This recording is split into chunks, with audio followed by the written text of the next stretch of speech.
Warning, this episode contains brain food that will lead to improved emotional and social intelligence.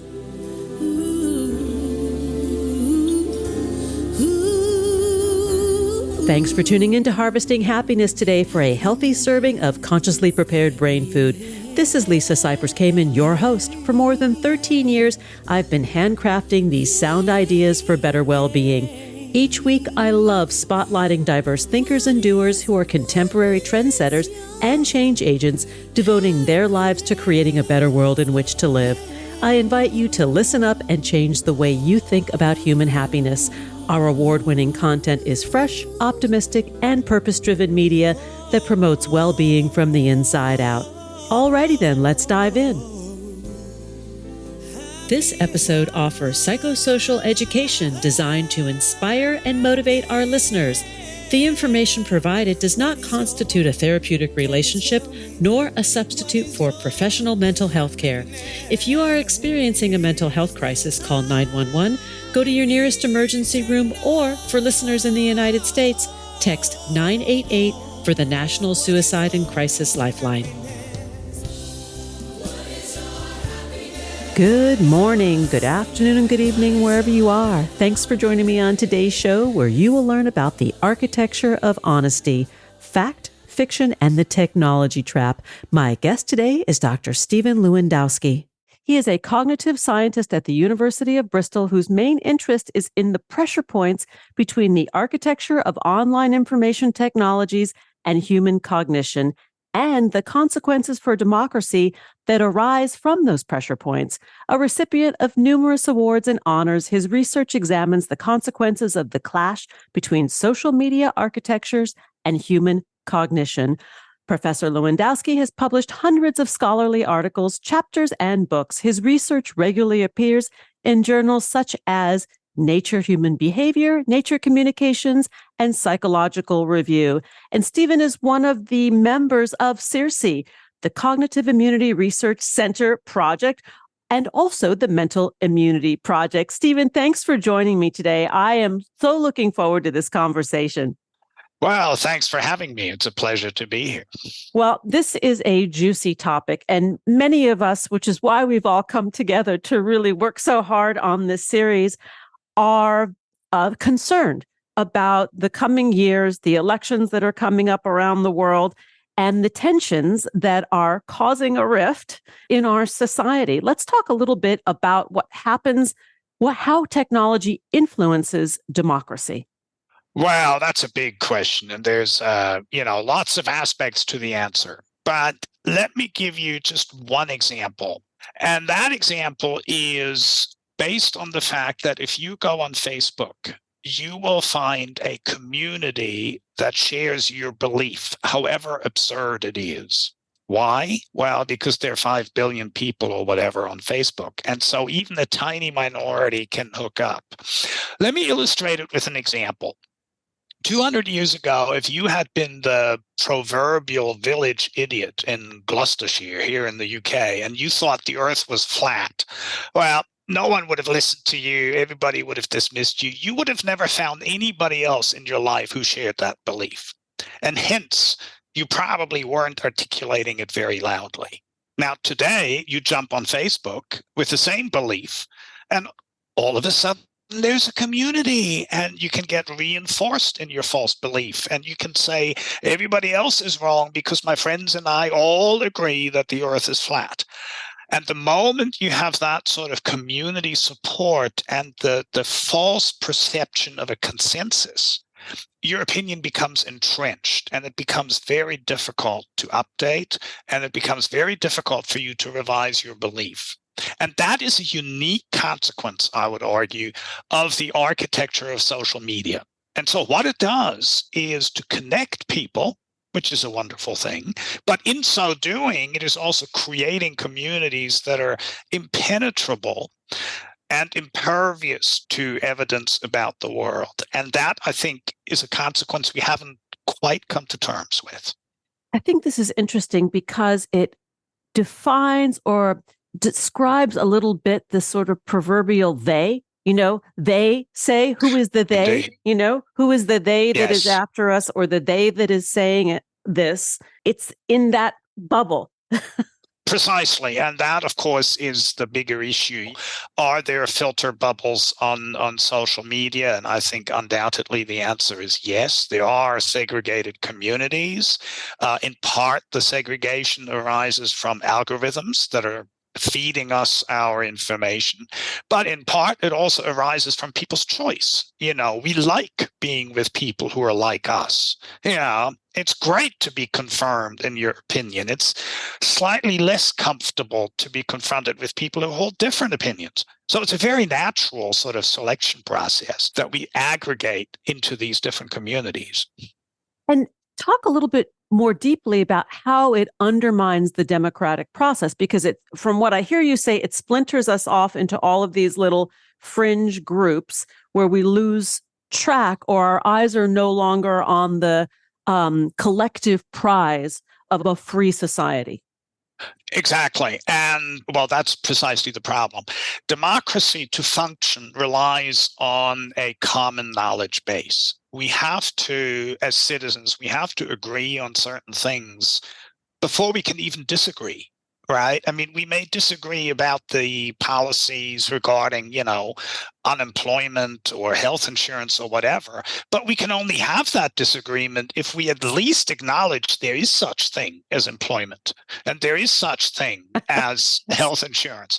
But if you have people who say, oh, no, the economy is a hoax, or, health insurance doesn't exist. And let me tell you, you may think that's absurd, but these people do exist. The moment you come to that sort of lack of sharing of just, fundamental facts about life, that is when democracy becomes problematic. And it becomes even more problematic when basic things like elections are being disputed on the basis of disinformation and inaccurate information and lies. That's when it becomes seriously problematic. Well, it's when the lies become alternative facts. Yes, to quote precisely. Someone who shall remain nameless. Oh, yes, we can pretend to let them remain nameless, but of course we all know who it was and who we're talking about. But you're absolutely right. That is precisely the issue. And so one of the questions that my research has tried to address is, well, how can this be the case? How can alternative facts become, how can they gain currency? And I think one of the answers is that if we look at the architecture of truth or the architecture of honesty, then it turns out that at a very deep level, there are different components of honesty. So, for example, if I honestly tell you the earth is round, then, I told you something that's true. Hence, I'm honest. But here's the thing. If I honestly tell you how I feel about the world, and I sincerely express to you my belief that the earth is flat, well, I'm also kind of honest in a sense, because I didn't lie to you. I told you what my feelings are, And so all of a sudden, we have to recognize that there are these two components of accuracy, of honesty, and of truth. One based on evidence and the other one based on authentic expression of belief. Right. So, and that is, I think, where the problem lies. And we have a paper actually coming out on Monday where we show that these two components exist in the political speech among American politicians. And we call one aspect belief speaking and the other aspect fact speaking. And they are distinct aspects of honesty. And it turns out that among Republicans, at least, the more they engage in belief speaking, the more likely they are to accompany that belief speaking with inaccurate information. This is very interesting because it gets into the psychology of belief, Indeed. Right? And when we talk about psychology in the traditional sense, not as it ties to politics, when we talk about how we are wired, right? What we think and what we feel are disconnected from fact often. They're not the same thing. Indeed, they can be. They can be, and if you look at the data, one of the fascinating things about recent American politics is that while Donald Trump was president, according to fact checkers, he made something like 30,000 false or misleading claims. Right. Yes. Now, that's kind of like a staggering number, if you think about it, and unprecedented in the history of liberal democracies.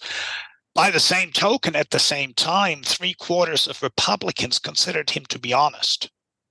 And that, to me, is a striking paradox. How can that be that somebody who is so inaccurate and says so many things that are clearly false, that are just absurdly false, right? How can he be considered honest? And I think this idea that part of honesty is not about the world, but about whether the person is authentic in expressing their belief. The recognition that that is a component of honesty, I think, explains why demagogues such as Donald Trump, but also, here in the UK, we've had another dude with a hairdo that wasn't, they all have hairdos. I don't know what it is about it, but he had an equally estranged relationship to the truth, but didn't pay a price for that. People loved him, for a while. And we have the same in, Brazil. We have populist leaders around the world that are lying, let's face it, but people think they're honest. And I think the key is in this sort of remapping of honesty from accuracy to sincerity. Let's take a pause. And when we come back, we will continue the conversation with my guest today, Professor Stephan Lewandowsky. We're talking about the architecture of truth, facts, fiction, and the technology trap. To learn more about Stephan's work, please go to, I'm going to spell it out because it's a tricky one, COGSCIWA.com. Once again, that's COGSCIWA.com. And you can find Stephan on Twitter at STWorg, WORG. We'll be right back. Each day we have the intellectual freedom to be happy or the liberty to be miserable, regardless of external circumstance. If you or someone you know is struggling with mental health, seek support because good psychological health is vital in the achievement of a happy and satisfying life. Visit harvestinghappiness.com for psychosocial educational resources to boost emotional and social intelligence. Like what you hear on Harvesting Happiness? Sharing is caring. Pay it forward by spreading the word to your community and through social media. Subscribe, listen, and share hundreds of downloadable episodes from wherever you get your podcasts. Connect with and follow us on most social media channels. And we're back continuing the conversation with Dr. Stephan Lewandowsky. We're talking about the architecture of honesty, fact, fiction, and the technology trap. Let's get back to it. So, Stephan, we were talking about politics around the world and the impact of belief as it is inserted into the political conversation and how that's able to win the hearts and minds of people and how dangerous it is, actually.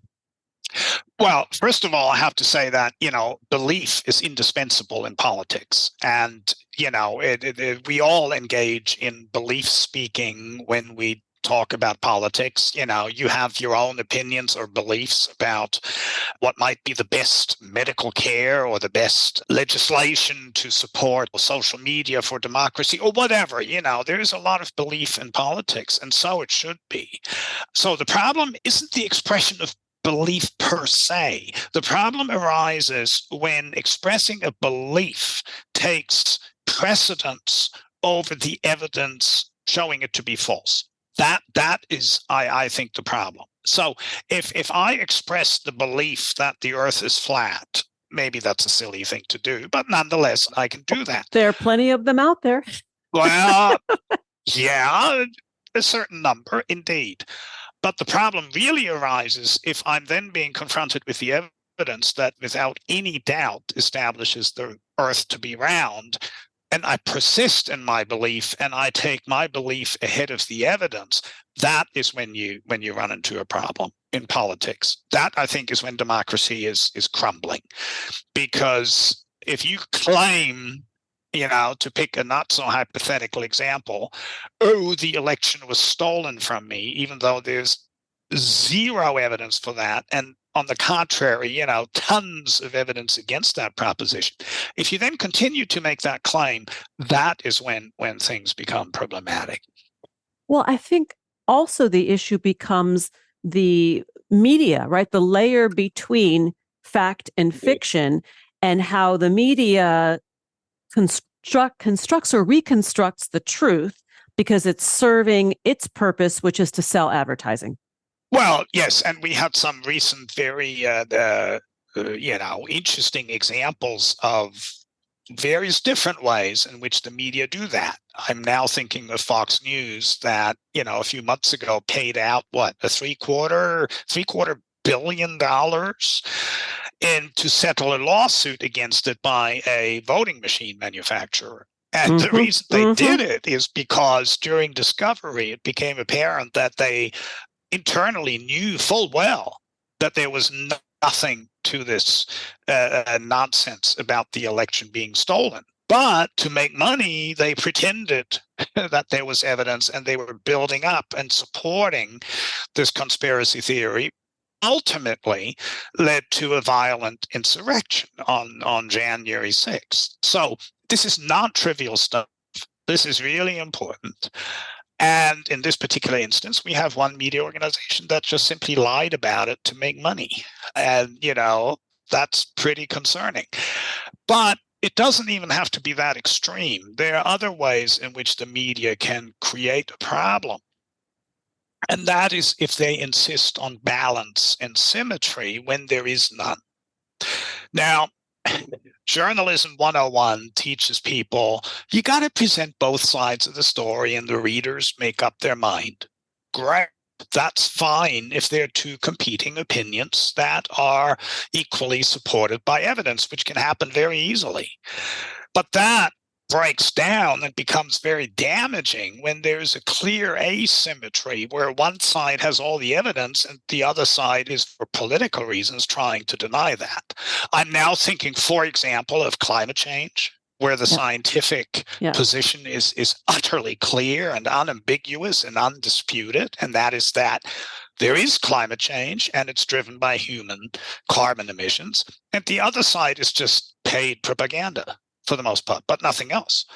And then we get to vaccinations, where we have a similar conflict between the science on the one hand and people who are opposed to vaccinations and invent falsehoods, quite frankly, on the other. And that's where the media have great difficulty identifying those situations and differentiating them from others where the balance is actually appropriate. I want to ask what we as citizens can do. I mean, when we're talking about cognitive immunity, right? We're talking about, or the mental immunity project, right? Critical thinking and trying to think smarter, better, and more reasonably. Yes. How do we know? How do we trust the sources that are out there? Give us some tips for sussing this out. Absolutely. Great question. And the $1 million question that we all have to be concerned with in how we consume news media. First of all, you can look at the argumentation of the people involved in a debate. So, for example, we've known for 2,000 years, going back to some old Greek dudes, that if you're incoherent in your argument, that then you're wrong. Okay? You cannot be incoherent and be right. It's as simple as that. It's a necessary requirement to be truthful, is that you have a coherent story that doesn't contradict itself. Well, if you know that, then you can analyze what people say. And if they contradict themselves, then you might say, whoa, what's going on here? Let me give you one example from climate denial. This is just one of hundreds of examples of incoherent speech. There's one myth that is going around out there among climate deniers that, you can't measure global temperature because thermometers are not reliable enough. Okay. Well, I actually had not Yeah. heard that one. That's a good new Oh one. no, oh no, oh, it's out there. Believe me, they're claiming that the thermometers are just, hopeless, and they're being measured at the wrong time of day or whatever. Some complete clownish sort of argument. But that's only half the story, because the same people will then tell you, oh, you shouldn't worry about climate change because it's been cooling for the last 5 years. Excuse me? How do you know it's been cooling if you can't measure temperature, right? It's completely incoherent. Yes. You can either say the thermometers don't work, or you can rely on the thermometers to tell you it's cooling. If you say both, then you got a serious problem. And so that sort of detecting that incoherence is a very good way of finding out whether somebody is likely to be reliable. And we've actually run experiments where we teach people in brief videos to detect incoherence. And we can do that successfully.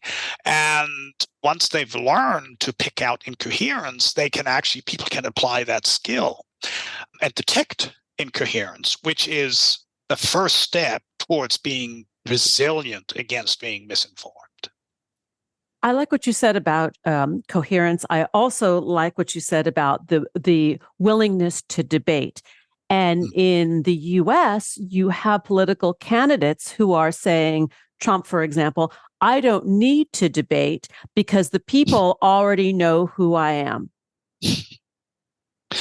Well, this was a recent comment. Oh, I mean, he's right. I think Americans do know who he is. That doesn't mean they know him in the same way. I think he obviously is a very polarizing figure. Yes. But yeah, I mean, that is a convenient way to sidestep accountability, of course. And the data, right? For those of us who are fact-driven and data-driven people who like to see proof of concept before making a decision, a figure like that who is not willing to come to the table with the data and the facts, I'm skeptical of, regardless of what party they are a part of. It doesn't matter. Absolutely. And so you should be, of course. But unfortunately, it's a little more complicated because pseudoscientists pretend that they have data and that they have findings. Let's again go to climate denial. The guy who tells you that it's been cooling for 5 years, he will insist on that being true and data, and he'll say, oh, you see, the climate scientists are all ideologues because they're not agreeing with me that it's been cooling for 5 years. So then it becomes complicated. How do you tell the difference there? And the answer is again something that we can teach people, and that is that a lot of pseudoscience relies on cherry picking.